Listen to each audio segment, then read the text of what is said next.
intelligence, robotics, machine learning, 3D printing, and many more. So in this era, data actually keeps a very important role, to keep educated our young mind, and to keep you updated with the real world. So the future of work and the world of work is going to change, and in that scenario, that everybody has to be very very careful about data literacy. So in this scenario, we firmly welcome Biswajit Pani, and the stage is all yours. We hope our students and many of us will learn from your experience and your expertise. So please go ahead, and stage is all yours, Biswajit. Okay, so thanks Vikas bhai. Thanks for the kind introduction. Pretty detailed. I'm happy that I'm also glad that I've got this opportunity to speak to the audience. But before I start, can you please confirm me, because why that whether the screen is full screen on YouTube as well as on Google Meets? Yes, the screen is in YouTube also, and Full. Google Meet, the screen is not there. Okay, but in YouTube you can see the full screen, or is just the. I can see the screen, not full screen, but the I think screen, as well as the side that you can scroll on. So it's not full screen exactly, Okay, okay, but it is visible, okay. It's visible, but not a full screen. Okay, not a full one. Hmm. okay. Okay, so I'll just make it full. Uh,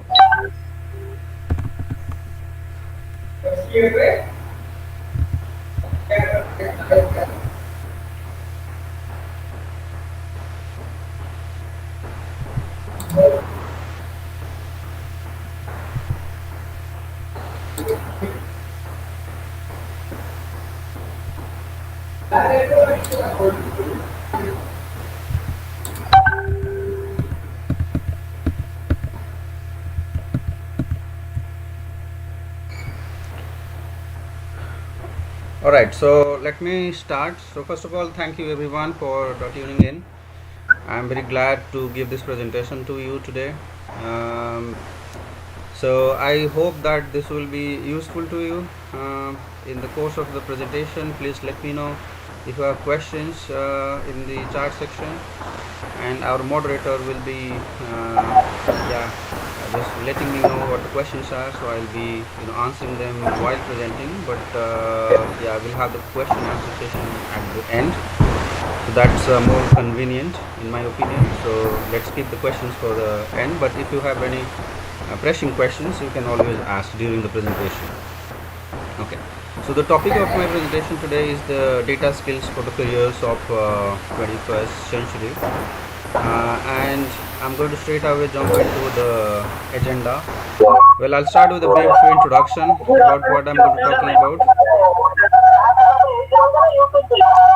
Could you please mute? Yeah, thanks. Then I'm going to talk about what are basically data skills, and why should we all learn data skills, and how do we learn. And then I'll take a few examples to demonstrate as in how people use data skills in a day-to-day job, and then finally we'll have question answer. But beside these points, I'm also going to talk to the students as to how they can learn data skills, how can they use in data skills to get jobs in different sectors. So a bit of a career guidance as well is included in this presentation. So without much ado, I'll start with a brief introduction as to what you can expect in this presentation. Well, this presentation is targeted for all kinds of audience. Be it you are a student across discipline, you are a student of social science or a fundamental science, applied science such as medicine and technology, across disciplines, right? Regardless of what your specialization is, this presentation is going to be of some help. PhD scholars, it goes without saying, because the data skills are extremely important for PhD scholars. Civil servants, very important these days. I think, yeah, I mean, for a long time, civil servants have been using data related policy making and implementing policies based on data, so it's nothing new for them. Academicians very well familiar with data and empirical research, but I'll talk a bit about how they can improve upon that. And then engineers, doctors, lawyers, chartered accountants, and all kinds of professionals, right? I have not been able to list out all the professions, but regardless of your professions, even if you are working in agriculture, you can make use of these skills. And then other professionals such as sales, marketing, human resource professionals, anyone working in any kind of industry will take something out of this presentation. And if you have you have questions, please let me know in your chat window.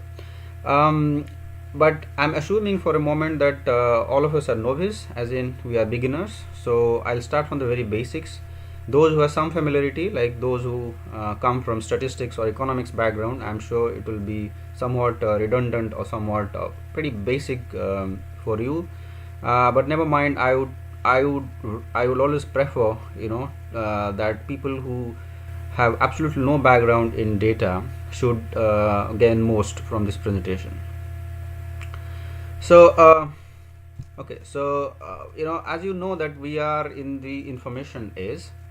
uh, every single day we are creating gigabytes of information through a lots of things, but among others the on the digital space, right? All of us are on Facebook, we are talking to people, we are giving our opinion, we are sharing links, sharing stories, sharing videos, blogs, newspaper articles, everything, right? Every click that we uh, make, we actually create some data point. Yeah, be it any social media platform, not just social media but also the online commerce platform, whether it's Amazon, Flipkart, Walmart, these platforms. We book our train ticket, flight ticket, we enroll for university educations through online medium. So we create gamut of data um, every day, right? So like 20-30 years back, when internet wasn't very popular, in fact even until like 95, internet wasn't very popular. It was only limited to tech companies, big tech companies, and some banking organizations and research establishments and government, but not so much for the common human being. So collection of data was extremely difficult because data was to be collected offline, in an offline manner, and that is not just time consuming, but it's also very very expensive, right? As some of you know that the some of these companies, if the FMCG company, they would do the survey, going door to door and collect data and so on, but that was difficult actually. So data was very less in those days, right? But in the last 20 years we have gathered so much of data because of the online presence of people, normal people, people like us, who have been creating data from last 2 decades in a manner that was never possible before. So in fact, to give you to put things into perspective, in the last 1 year, we human beings have created the kind of data that is more than the entire human history, right? You are creating more data in a single year that is even more than the data that was collected rest of the human history. So just imagine the kind of data that we are generating nowadays. But why does it matter, right, to all of us, that data is so humongous and it's being collected at such large scale? Well, it matters because of many reasons. Because data has pattern, right? And you cannot make good decisions without referring to data, right? Be it any kinds of decisions, be it government making policies, banking organizations taking decisions on loan, in healthcare, in aviations, in military activities, you name it, right? So data is extremely valuable in all these sectors, organizations, and so on. So why does it matter to us as students, as professionals? Well, because data is so important for all these sectors. There are lots of employment being generated in these sectors, specifically for people who can indeed analyze data. right? And it is happening all over the world, right? It's not just in India, it's happening all over the world. It's happening in Europe, US, Africa, in all over the world. The transformation is happening, and people with data skills are of huge demand in the government sector, in the private sector, public sector, non-government organizations as well. So directly as well as indirectly. So I'll come to that, what I mean by directly and indirectly. But just to give you some sort of a context, so data skills are not just another set of skills that only a specific number of people should have. These are now very common skills that everyone should have, right? To some extent, I mean, not everyone can be a specialist, but to some extent everyone should have some level of data skills, right? Regardless of your professions, you should be able to understand some level of data analysis. Like, most of us are expected to know some level of mathematics, right? We are not expected to learn know numerical analysis, but we are expected to know at least the number system, right? All of us, right? Be it a government clerk or a civil servant, or you're a scientist, you are expected to know some level of mathematics. So is data science. Okay, so why is so important? Why organizations are putting so much emphasis on collecting data, which is no doubt less expensive these days, but still some amount of expense has to be made to collect data, to store data, to ensure that the data is of good quality. Why is so important? Because we make decisions every single day, like thousands of decisions we take every single day, all the organizations, be it government, right? Government is taking decisions on armed forces, on social sector, on power, on electricity, on all kinds of sectors, right? Telecom, you name it. So there are two ways in which decisions can be made. One is gut based decisions, where people simply take decisions based on the intuition, right? Or simply biased decisions sometimes, like especially in government. But you can also take decisions based on data, right? You collect data, analyze it, and based on the conclusion you take decisions. Or the third way is to combine the both. I mean, you take a gut based decision, but you supplement your decision based on data analysis, right? So these are three ways of making decisions. Now, what used to happen in past was that decisions used to be gut based, pretty much gut based. There was some level of analysis, but not all sectors used to be able to do that because of the reasons I mentioned earlier. It's too much of expense, right? You cannot collect data easily. But now you can collect data easily from not only social media, but also from all kinds of information, because now information is digital, so it's easy to gather and also to store.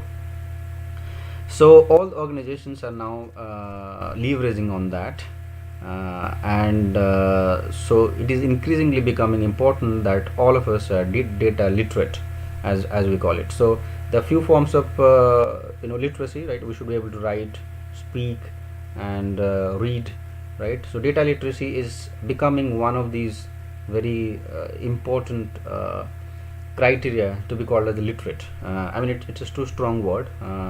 So yeah, I mean, but it is going to be. That's what people are expecting, that you should have some level of computer literacy and data literacy. Well, 10 years back we were talking about computer literacy. Now we are talking about data literacy as well, which will be complementary skills for each one of us. All right. Well, how do you make sense of the data? How do you ensure that the data that you have, you can make use of it in different things? And why I'm discussing this part is because we'll be then discussing about what the skills that will be needed to make sense of data. So that will come next. So the data that we have could be of any size. Could be small with 100 data points, could be just billions of data points, right? And you cannot analyze billions of data points just by looking at it. You have to use some mathematical or statistical tools to be able to analyze and understand what's going on, and that's not easy, because you require some level of computing skills to be able to do that. So you can make sense of data through summarizing it. Okay, those who are familiar with some level of statistic would know what a mean is, what a standard deviation is, what a range is, what is corpus is. So these things we need to know. These are basic things, and all of us should know about it. We are taught these things in schools, but we normally do not pay attention as to where it is used. And right, these questions always keep popping up in our mind when we were in schools, as in where on earth we will be using these things that what we are studying now, right now. Well, these things will be very useful in the industry, in the government. For example, we would like to know how many, what is the average, for example, how many people on average migrated from a given state in a given year, right? So this is a simple information, which is a very powerful information. The policymakers, so those who work in the government, they would know this is extremely important information to know. Similarly, if you're working in healthcare, you like to know how many people. So how many people survived on average after the operation was done, right? So you need to collect data, summarize data in different form. This is a simplistic form, right? But there are many more aspects to it, and you can build upon that. So from a very simple way to more sophisticated ones, and then make use of that. Then visualizing, perhaps it's not very familiar to people who do not have a background in data.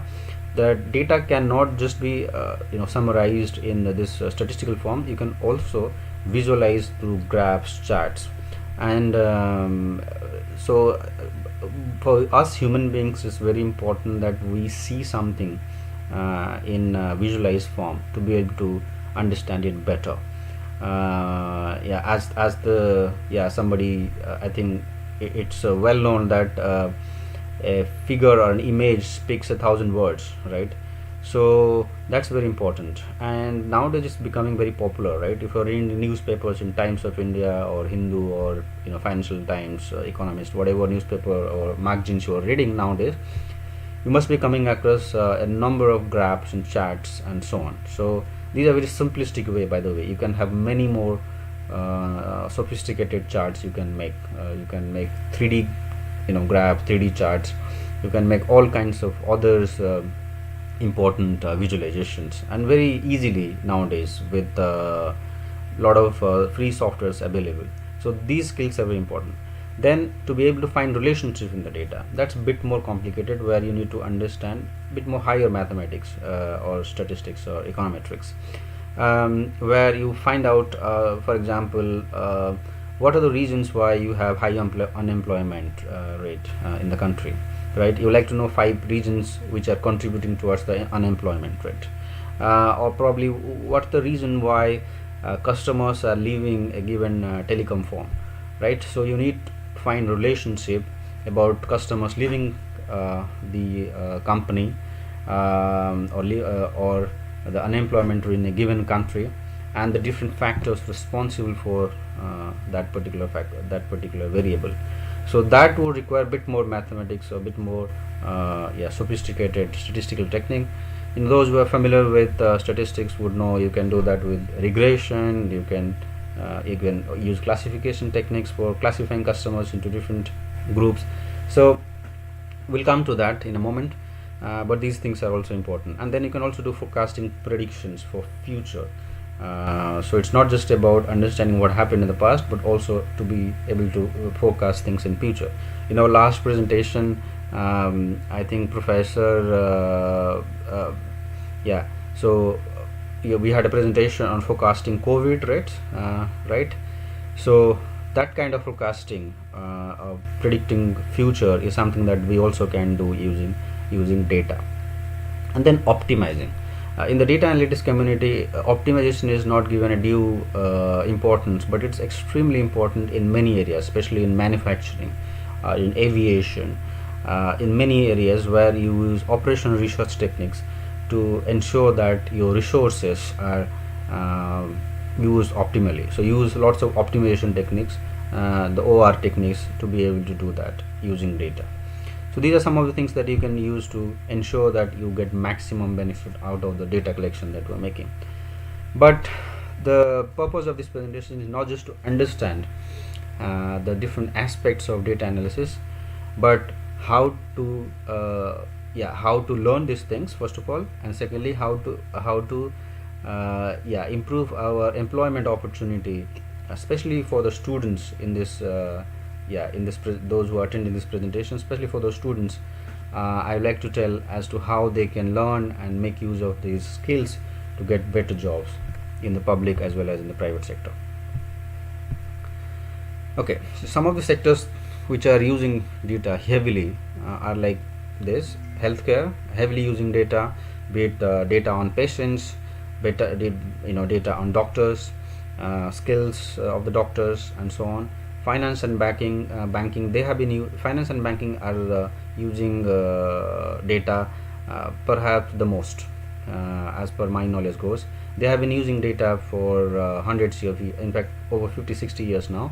Not so much in Indian banks, but the foreign banks, the US banks and the European banks have been using data for many years now, right? The insurance pricing, that I mean the money that we pay to insurance company is calculated through a lot of rigorous mathematical and statistical techniques.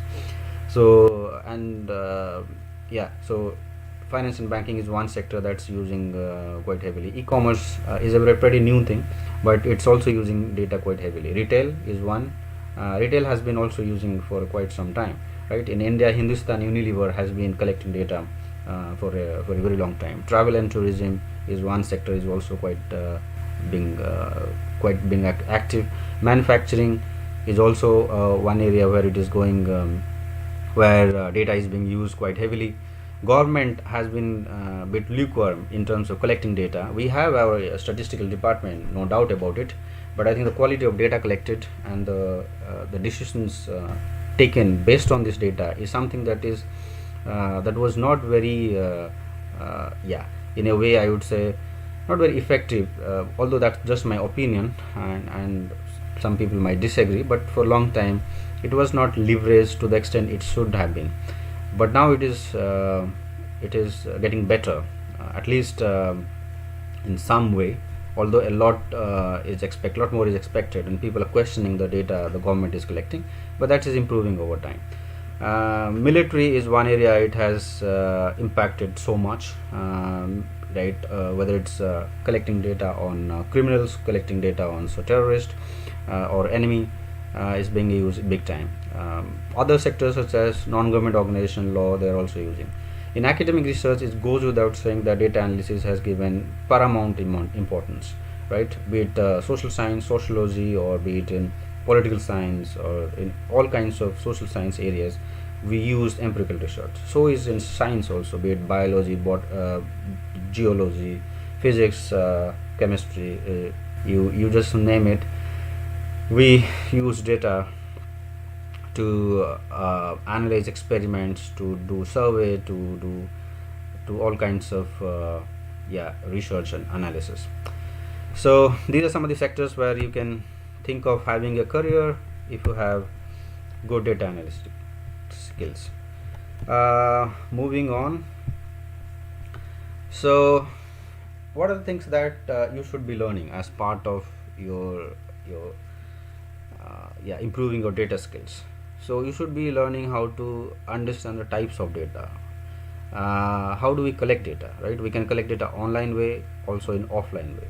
So there are different kinds of data, right? We have data which is very structured manner. That means you can put it in an Excel sheet and analyze. But there are also very unstructured data. For example, the chart that we do in WhatsApp groups, or the images that we put on Facebook. These are not structured form. I mean, you cannot simply put in an XY form, in a Cartesian form, right, in an Excel sheet. That's something very difficult to do, right? So these are unstructured data. So on data, both of structured and unstructured type are helpful actually. Unstructured data is much more difficult to collect, store, as well as analyze. So that's something you should be able to understand how to do that. And then understanding how to collect and store data, right? I mean, if you're collecting terabyte of data, you cannot simply keep them in your computer, right? You have to have some data centers to store. And so you should have some knowledge of that, although obviously we will be hiring, yeah, data engineers to do that, but having some knowledge of that, regardless of your profession, goes a long way. Then skills in exploring data, as to how you can explore the basics aspects of the data. You need not be too mathematical, just like having mean, median, some level basic aspects of the data, also visualization.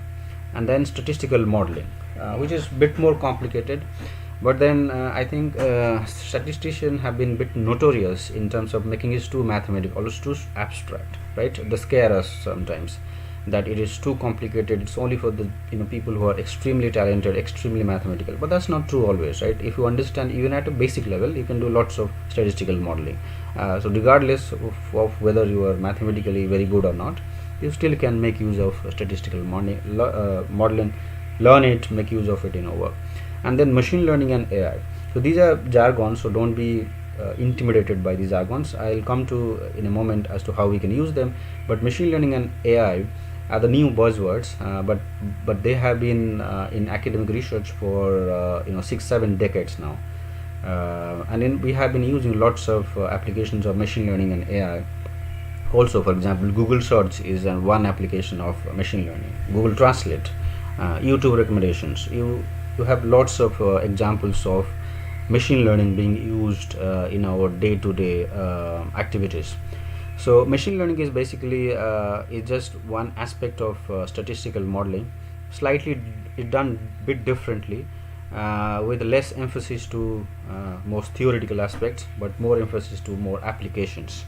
And AI is also one advanced form of machine learning, which is where the machines are being made very intelligent through different algorithms and models. And for all these things we need data. Without data, whether it's statistics, whether it's machine learning, AI will not be possible. So you need people of different skill sets, right? Not everybody can do AI, but you can certainly do collect data and store it properly. So the companies are requiring people of different skill sets, right, complementing each other. So don't think like, okay, you are a student of social science, so how can you do AI? In my view, a lot of social science students as extremely important for the AI research that's happening. In fact, to tell you the truth, the first AI program was written by an economist. His name is Herbert Simon, of Carnegie Mellon University. He was an economist, Nobel Prize winner in economics. He wrote the first AI program in the world, and he was a social scientist. He did his PhD in political science, but well known as an economist as well. So social science people are extremely important for the digital research that's happening. So never keep in mind that yeah, it's too mathematical for you, right? And the final thing is communicating the outcome of the data analysis to the audience, right? And that's where lots of people can be very useful. People like us who come from pure science or social science background, we can help more technical people, engineers, to do that, right? And engineers will lead us in order to communicate, yeah, not just communicate, but also yeah, to sort of ensure that we bring in our domain expertise to the product development and communicate from the research that's being done to the audience. Now let me tell you two things here on this particular topic, which is one thing is about data analysis is not just doing data analysis and writing a research paper, right? That's what normally is perceived by students who are doing economics or statistics degrees. So data analysis has two main outcomes. One is it could be an analysis result presented in a paper, research paper, or it can also be a product, a software, right? A research paper would be a working paper from Reserve Bank of India. They use lots of data, they use statistical modeling, and the end product is a research paper, right? A working paper. But you can also build a software using the analysis that's done. And one example is you go to Flipkart's website. They use lots of statistical modeling in the background. Like some of my friends are working with Flipkart, who studied economics with me. They are building models. So these models are now being implemented on Flipkart's website, where you are being recommended products based on your search, your browsing history, right? So based on the browsing data they build model, and that model is being implemented on the web portal of Flipkart as a software, right? So in both cases you need people with good data skills to be able to make that happen. Okay, so a bit more about the skills. So these are some of the skills that it's mentioned in the Harvard Business Review as these are some of the important data skills that people should be having. But we have spent quite some time on that, so I'm not going to spend more time. But you can always take a look on this. Yeah, and then I'll take some of the case studies to explain as to how companies are using, not just companies but also government is using data for different things. First one is about credit scoring. It's very popular in banking and financial organizations, where when you go to banks for a loan, bank would like to know your credit worthiness, whether you are worthy of the credit or not, whether you will be repaying the money that the bank will be lending to you or not. Oftentimes people are not credit worthy, right? So bank will not simply give away a loan to every one of us. So how do bank take a decision on that? So well, bank can collect lots of data about us, our our income history, our demographic history, lots of things it can collect, and then it can relate it to the historical payment behavior of its customer, right? And that's when relationship comes into picture, right? You remember I was talking about relationship, about different factors, different variables. That's something the bank can do by collecting data, right? So what it does is that it takes into account the historical data and builds statistical model uh, to predict the credit score of a given customer or a new customer based on the historical data. Okay, how it does is just is something that it cannot be explained in just in this presentation, because it's a bit more complicated. But just to give you a very simple idea as to how we can do it, is just that it collects different behavioral data of customer payment historically, and it builds some sort of a regression model. Basically, those who are familiar with regression would know this. They use some kind of a logistic regression or a probit regression, or some machine learning model like tree based model to build that model, and then they use that for the new customer and then finds out the creditworthiness. Creditworthiness basically that your score lies between 100 to 1000, and if you are close to 1000, like you are highly creditworthy. If you have score like 200, 300, you are less creditworthy. So bank will take decision, okay, people with score above 600 we will give loan, and people with 600 to 400 we will give loan, but with a higher interest rate, because they are riskier customers. They are of highly risky customers, so we will charge more interest to them. So this is how it's done, right? So this is just one example. And then in product recommendation, right? If you purchase something on Amazon, then it recommends product to you. But how does Amazon know what you like, right? But oftentimes you would have seen that the product that it recommends actually something that interests you, something, right? So how does it do it? Well, it collects data from your past historical browsing behavior on the Amazon website, and then it automatically uses these models to recommend you product that suits you better. Okay, it's done by all e-commerce sites, not just Amazon. It was started by Amazon. It's called recommendation engine, started by Amazon, but it's now being used by all the companies around the world, those who are on the online space. And then a bit about healthcare. How do hospitals or research centers in medical science are using data? Well, they have been using for a long time, but now they are using heavily for the disease diagnosis. Okay, one good example is about cancer detection. So cancer detection can be done manually by by oncologist, by a radiologist through different diagnostic tests, but human can eyes can be deceived. But we can use data in order to be able to detect that.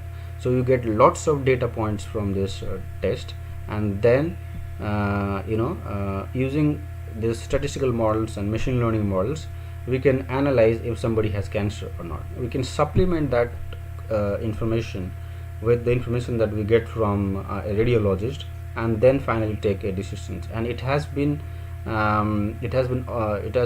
observed in the US that the accuracy rate is higher when you supplement the radiologist knowledge with that of the knowledge from the data.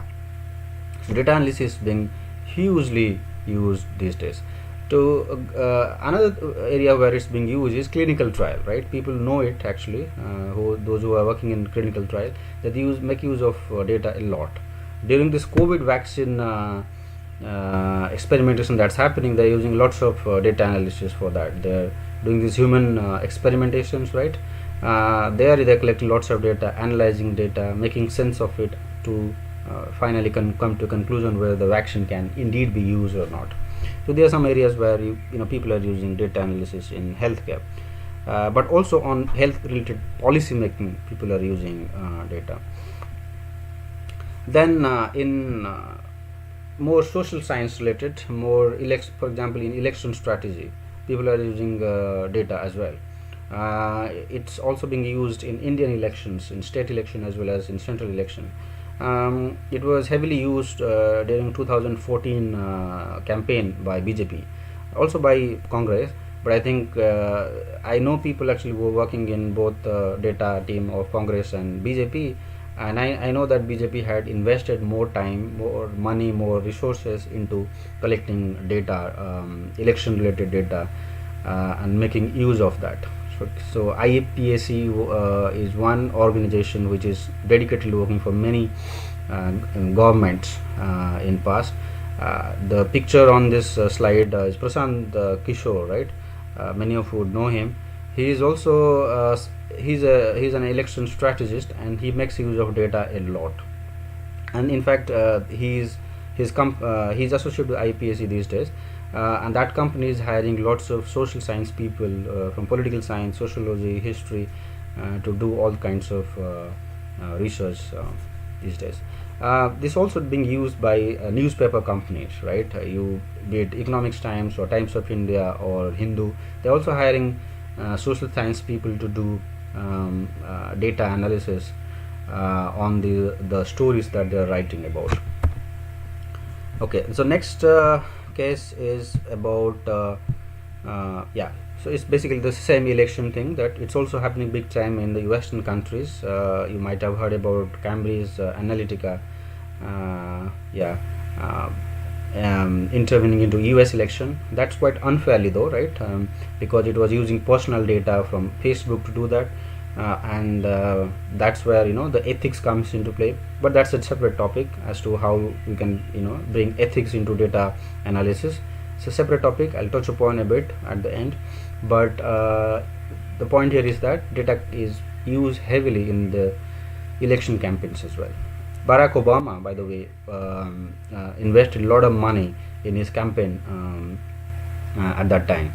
So he hired a lot of data analysts, economists, social scientists to gather data, to crunch data numbers before he comes up with. So everything he did that time during his campaign was based on data.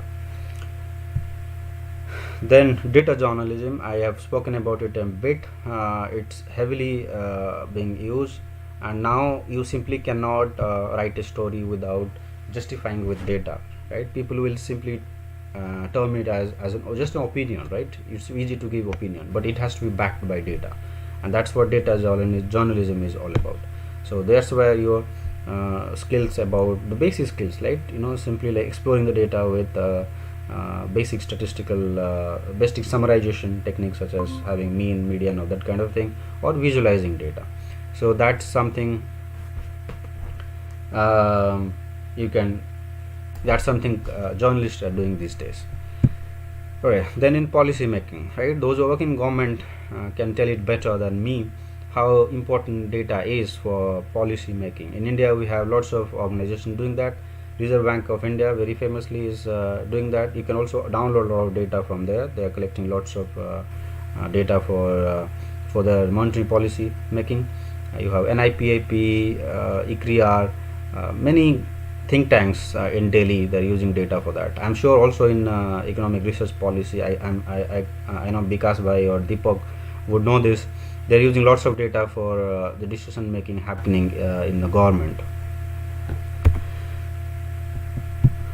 And then in academic research, right? So in academic research, people have been using data for a very long time, especially in science and engineering. But of late, they're also using in social science research, be it economics, be it sociology, and so on. All these social science subjects are becoming very quantitative these days, economics in particular, but also other areas such as sociology, political science, and things like that. So you can do better research if you know how to understand data, how to collect data, analyze it, and write the conclusion out of data analysis. So that's empirical research is gaining a lot of attention from across the world. So nowadays research cannot just be writing a story. So writing the story has to be backed by some empirical research results. And then in climate modeling, in disaster management, it's being used. If you know, like 20-30 years back, there were a lot of people used to die because of cyclone and all these natural calamities. But things have changed so much because we are able to forecast better. We know it well beforehand as to when the cyclone will be coming. So that's important for disaster management.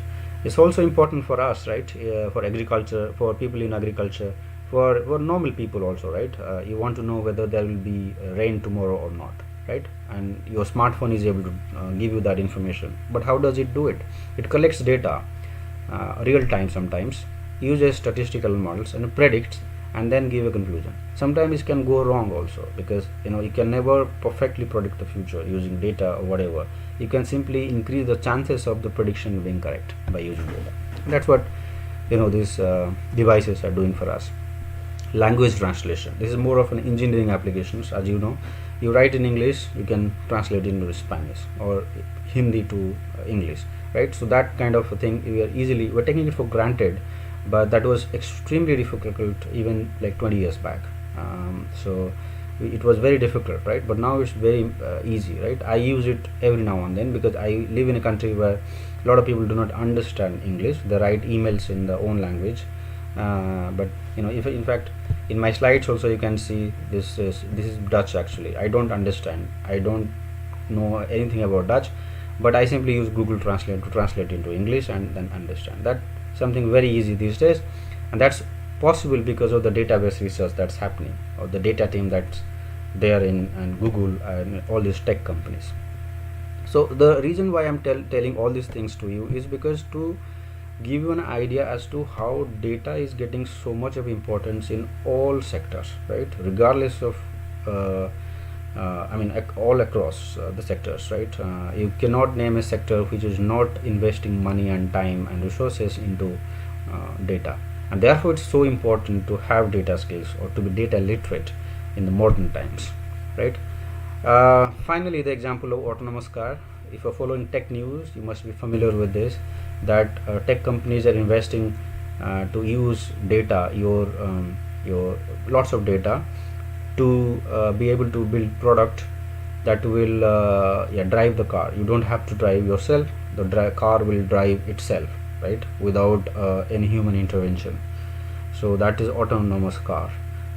It is to some extent successful already, but it's a long way to go rather, but there has been some level of success in this aspect. That's part of the artificial intelligence, where you do heavy mathematical model, very complicated mathematical models for that. Now you might be wondering, okay, but how does it matter to me? Well, you'll be surprised to know that a lot of these computational techniques, even if you do not know how they have been built, you can use them in your work, right?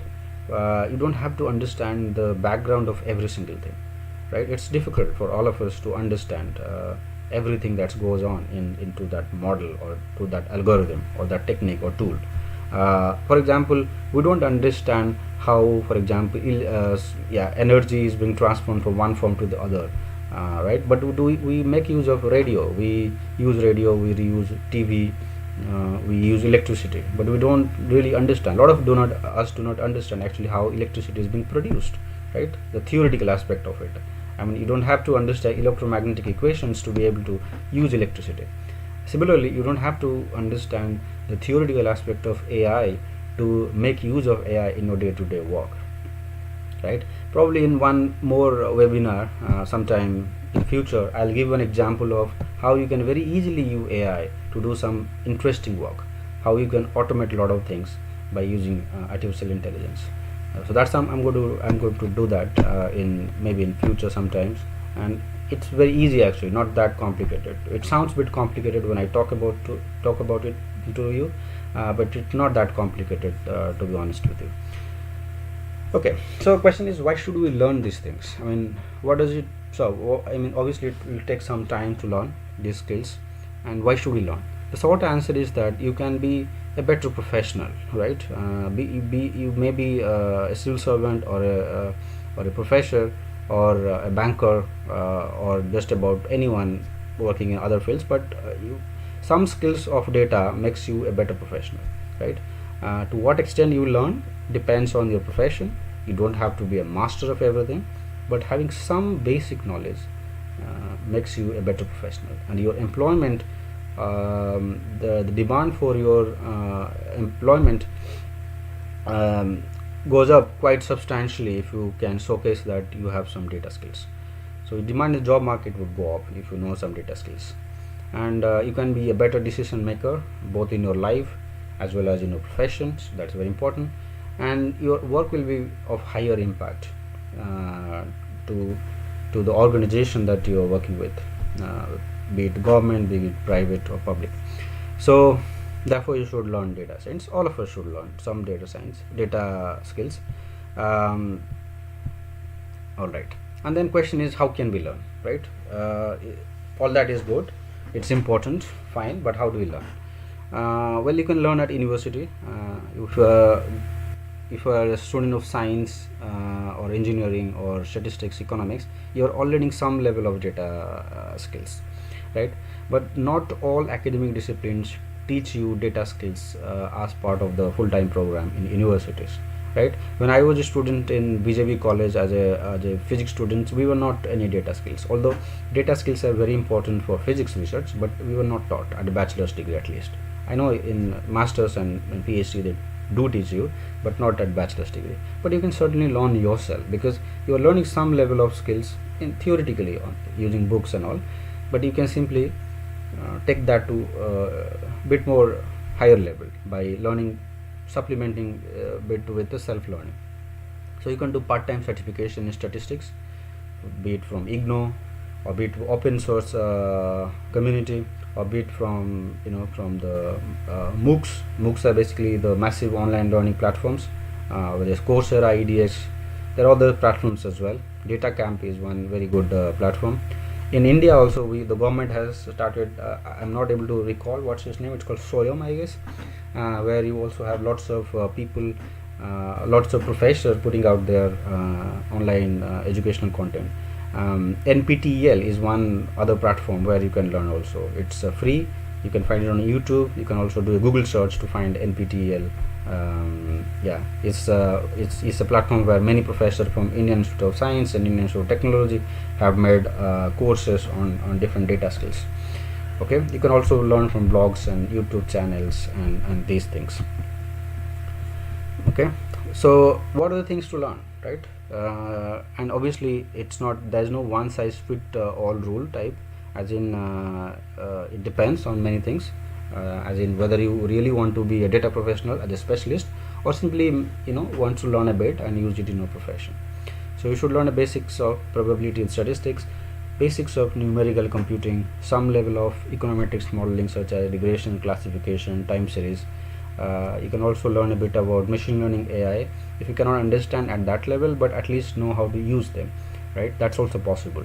Don't worry about the theoretical aspect of it. Theory is always difficult to understand for some people, especially without having a less mathematical background, but just focus on how to use it.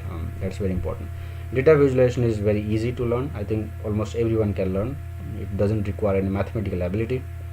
And then you need to learn some computational skills also, like softwares. Excel sheet is one, like the simplest form of it. You can also learn R, Python, Julia, Tableau, SQL, SPSS, Data, MATLAB, Mathematica. I mean, it depends actually. It's up to you to learn how many of them you want to learn. But some of them are free, some are not. Like MATLAB and Mathematica, they are not free. SPSS is also not free, I guess. But R, Julia, Python, these are free. If you are an engineer or a scientist, you should learn Python in my view.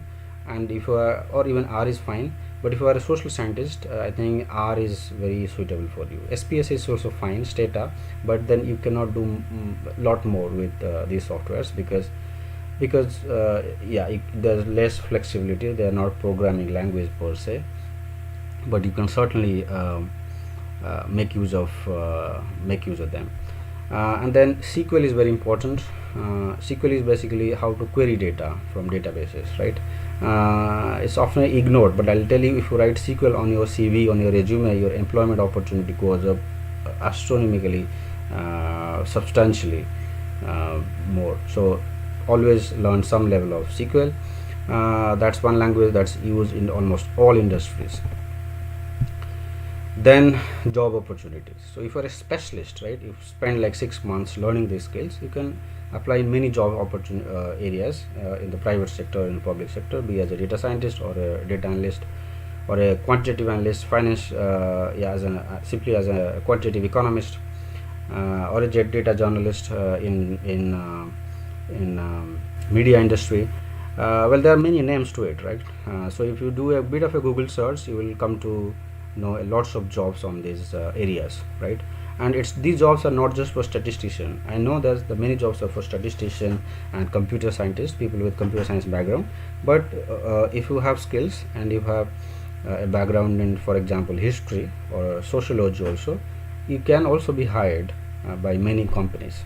So, and that's why it's important, because people of such background normally think that they're only valued by in the academia, first of all, and secondly the government, right? They can do they can apply for civil service and on. They don't have a place in the private industry, but that's not true actually. I myself come from social science, and all my life I have worked with private industry for 10 years now.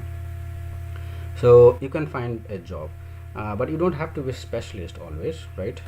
You can be a marketing professional or HR professional, but with some data analysis skills. So do a comparison, HR with no data skills and HR with some data skills. I mean, the HR with some data skills will be preferred by the employer than someone with no data skills. So that's where you make a difference to the employer. So that's the main message, that this is one of the important skills of the different jobs that we have in the 21st century. It's also true for all other professions, not just the professions as I just mentioned. So some of the things that you should remember. First of all, do not be intimidated by the jargons, right? In the presentation I just gave lots of jargons, right? Lots of keywords, jargons, and sometimes it feels like, okay, these are too complicated, I don't get it, I don't understand it, probably this is not for me, right? These are thoughts that may be coming into your mind, but that's not always true, right? These are not anything complicated, so never be intimidated by these jargons. You will be familiar with them as you put in effort to understand them. Don't worry if you do not have a strong mathematical background, right? That's one thing I always tell people, that you can be a data professional without having a strong mathematical background. There is definitely a scope for you. Focus on the basics, understand the basics first. Don't have to complicate yourself. Don't go into more complicated, sophisticated things, especially as a beginner. And most importantly, find a mentor. So you can always find a mentor yeah, it could be, he could be your professor, your seniors from college, university, or just about anyone, right? You can also contact me, by the way. I am also into this profession. You can, I'm also planning to start a live course on this particular channel, just to teach some of the skills. Hopefully I'll do that, but you can leave me a message if you really want to learn these things.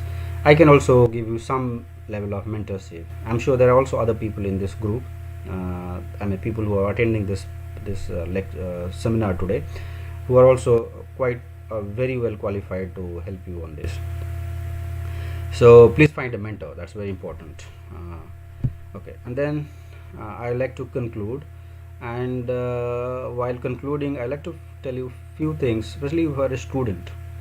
Um like if you are in your graduation, right, you are a graduation doing your BSc or BA or BTech, learn some data skills, right? Not just keep yourself to books, but go to, if you do not have a laptop or a computer, just use someone else, or just go to cyber cafe. I'm sure you are using cyber cafe for all other things, but learn some data skills there.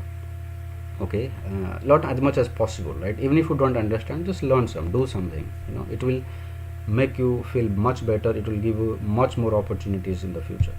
And then make fact based opinion, right? Whenever you see something, you want to do something, also in your regular life you can make lots of decisions just by looking at some sort of a data, right? One example is like if you are going to if you're choosing an institute for your higher studies, you should look at lots of data available on the institute, whether it's placement, whether it's yeah, lots of other things like publication record of the faculties, right? You can go to Google Scholar and see. So be a bit data shabby, that's what I'm saying, right? And then highlight your data skills on your CV or resume, right? Make sure that you put them quite clearly in your resume. It makes a very good impression on the employer, right? And the next thing is have a LinkedIn profile, right? Especially this message is especially for people from villages and small towns, right? All of us have profiles on Facebook, we have a WhatsApp, we also are connected to WhatsApp, but not many of us are present on LinkedIn, right? Although LinkedIn is way more important in my view than Facebook, right? We'll do all kinds of bad things on Facebook which waste our time, but LinkedIn is very good actually, because LinkedIn is the social networking for employment, right? Employers will find you on LinkedIn, and there you will, if you have a profile, you highlight your skills there, education there, employer will find you themselves and reach out to you. Oftentimes it is thought that you can get jobs by just reading employment news, right? No doubt you definitely can get jobs by reading employment news, but the jobs that you see on employment news and only from the government, right? But the private sector do not hire through employment news, it hires through online mode, right? There's lots of opportunities that people or students from small towns and villages miss out on because of this behavior, because unless you have an online presence such as LinkedIn, how will the employers find you? How will they know that you have these skills and you are suitable for the company? They're paying lots of money, they're ready to pay you money, but unless they can find you, they can no way give you an opportunity to work for them. I myself have found opportunity outside of India because I had a LinkedIn profile where I had mentioned, okay, these are my skills, if you need them please contact me. It's just an email away, right? They email you, you give an interview over Skype, and then you're hired, right? And you can get a job just about in a month time. So that is very important, therefore, to have a LinkedIn profile. Even if you're a student of a graduation or doing graduation, should have a LinkedIn profile. Very easy. It's as easy as creating a Facebook profile. And the final thing I would like to tell you is that be open to work in private sector. Actually, this is something that I always see, that people from small towns and government and villages, they're only aspiring to work for the government. No doubt, government jobs are very good. They're very securing, amazing opportunities in government. If you are really keen on working in government, go for that. But also be open to private opportunity, right? Because first of all, government jobs are limited. Not everyone can get them. And secondly, there are also quite good of jobs, high paying, prestigious jobs in the private sector. And sometimes it is thought that you have to be good in English. Well, first of all, you can learn yourself English, but it's not that you have to be yeah, amazingly good speaker of English to be able to get a job in the private sector. That's also not true. So explore opportunity in the private sector, right? And on private sector you can get jobs no matter what you study, right? You don't have to be an MBA or an engineer to be able to get a job in private sector. If you are doing a BSc in physics or a BA in sociology or master's degree in any of these subjects, you can very well get jobs in many areas, right? Because a lot of jobs these days are not directly related to the academic areas, right? You can like if you are doing a mathematics BSc in mathematics, you can be a data analyst, you can be an information security analyst, right? I mean, if you're, the things that you're learning as part of your BSc program will be very useful. For example, if you're learning numerical analysis, you are using cryptography, those things will be immensely useful in your practical jobs in the industry. So always be positive, ensuring that just understand the applied aspect of your academic area and see where you can make you can leverage the opportunities available, be it in the government, also outside of the government. So that's what I would like to tell you. I hope you have enjoyed, but if you have any questions, do ask me. Thank you so much.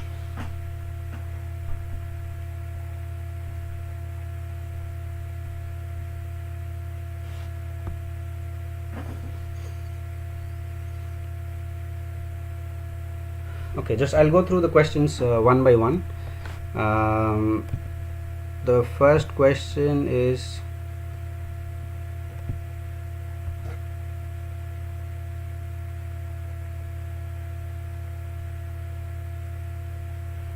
can AI help to overcome manipulation of data? Yes, it certainly can help avoid manipulating data. Data quality check is an important aspect of doing data analysis, and AI is helping that. In fact, in the company that I am working with, we are using some AI related techniques, machine learning techniques, to ensure that nobody can manipulate the data. Um, for example, you can have different aspects of data quality checks, uh, right? So yeah, you can do basic lots of checks using yeah, AI techniques. So that's definitely possible. And then next question is,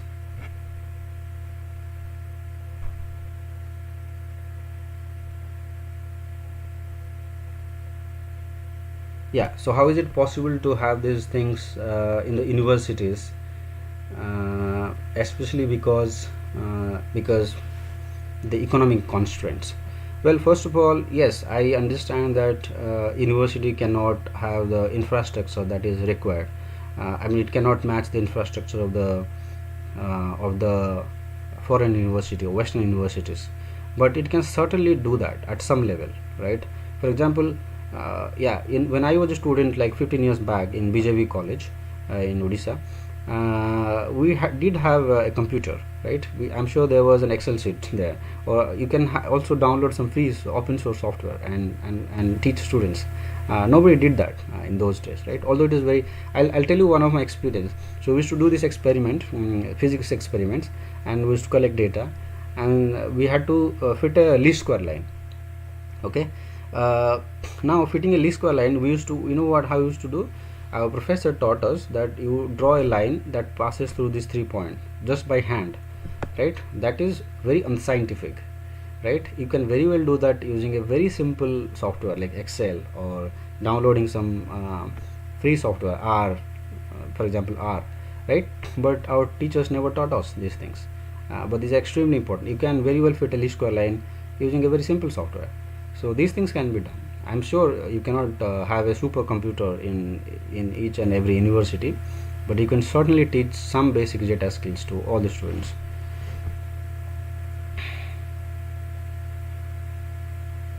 Yeah, so that's a very good question from Vikas, which is that how can we choose the best set of variables in a given data set? Okay, so that's a bit technical question, I would say. I'm not sure if everyone would be keen on on this more technical aspects. There are lots of good techniques, as you know, because you are from a statistic background. I know you can use principal component analysis. Yeah, you can also use other kinds of techniques, such as just to find the Gini coefficients for each one of these variable and choose the one which are having high Gini. So the ones with high predictive power, just choose them, right? So this is one way of selecting important variable. That you can also do it expert driven. That means the experts working in given domain can help you choose the best set of variables also. But you can also automate that using principal component analysis, yeah, things like that. Also visualization, using visualization you can select important variables. Then question is, how can we analyze unstructured data? Very good questions. Well, unstructured data is very difficult to analyze, first of all, but you can, first of all, either you have two ways. Either make it structured, which is possible. For example, let's say you have chart data, right? People are chatting over WhatsApp, and you have data for that, and you would like to know the mood of the people who are chatting, right? Just take the keywords, okay, and put it in Excel sheet and just see how many times they appear in the chart, right? That becomes structure. And then analyze what is the mood. If you have words like where you have more number of counts, such as happy, or exciting, these things are used more often, then the mood is happy. Otherwise it is not, right? So you can do such kind of analysis. You can also do lots of other analysis using unstructured data. For example, you can do lots of visualization actually. That's possible using unstructured data. For example, one simple example is a word cloud, right? Word cloud, you might have seen it in many places. Word cloud is one way of analyzing unstructured data.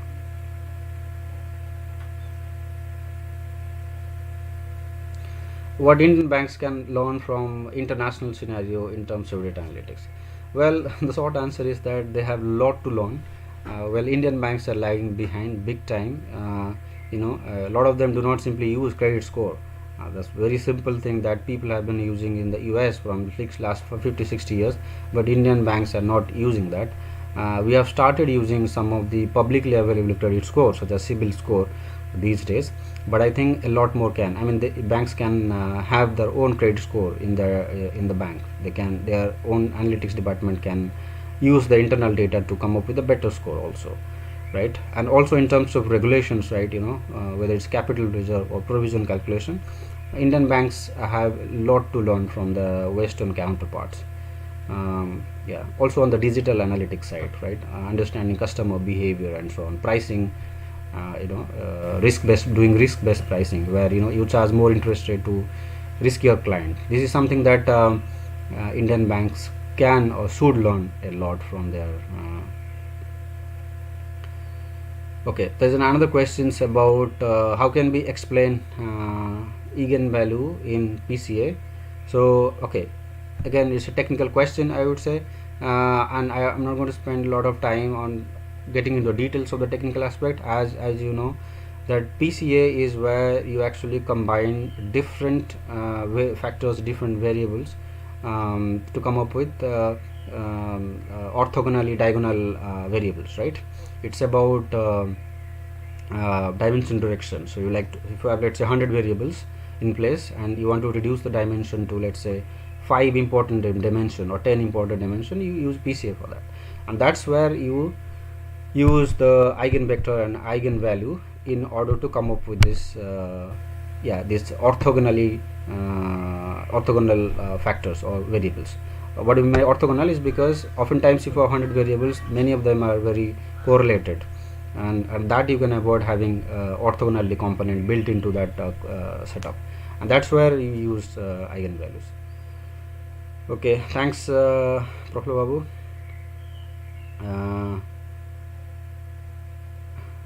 Yeah, so another question is, kindly give some idea about biplots, sir. So I'm not very familiar with this question, to be frank with you. Maybe I'll get back to you later on. So yeah, so I can't answer this last question from Vikas. Any other questions from anyone, please?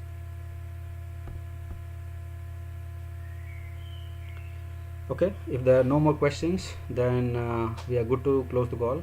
So I'm very thankful to all of you, those who watch this session. If you have further questions, please do let me know. You can still use the chat session to ask a question. I can answer them in the comment section, or even in the chat section I can answer later on. So I'm really thankful to you.